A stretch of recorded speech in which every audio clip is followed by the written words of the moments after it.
এই দেখেন, আমরা এখন রঙিন রাস্তা দিয়ে বাইক রাইড করতেছি। আপনারা যারা যারা এরকম রঙিন রাস্তা দিয়ে বাইক রাইড করতে চান তারা চলে আসবেন গঙ্গার চমে, একটা ট্যুর দিয়ে দিবেন, আপনার পথের মধ্যে এই রাস্তাটা পেয়ে যাবেন। আকাশের দৃষ্টি বৃষ্টি মনে মেঘ জমে জানালার হাওয়াতে ছাওয়াতে মনের পুরোটা রাস্তা রঙিন, লালে রঙিন হয়ে গেছে। আমাদের রক্ত যেরকম লাল, এখানে রাস্তাটাও সেরকম লাল।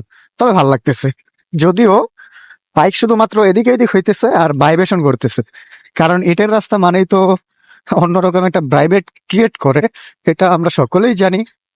সো সম্ভবত রাস্তা ঢালাই দিবে, আর ঢালাই না দিলে তো এইগুলা থাকবে না। তবে সুন্দর লাগতেছে, আর বৃষ্টি হওয়ার কারণে আর একটু বেশি সুন্দর লাগতেছে। আমার জুতার অবস্থা খুবই ভয়াবহ, বৃষ্টি আবার চলে আসছে। আহা, ওইদিকে ওইদিকে পুরো দমে বৃষ্টি হইতেছে রাহাত, একদম। আমরা মনে হয় ভিজার জন্য রেডি হওয়া উচিত। তবু প্রেমেশে ভালোবেসে আজও দেখা দিয়ে যায় যে ছুটে যায় আমি হাত বাড়াই কেন দূরে সরে যায় প্রেম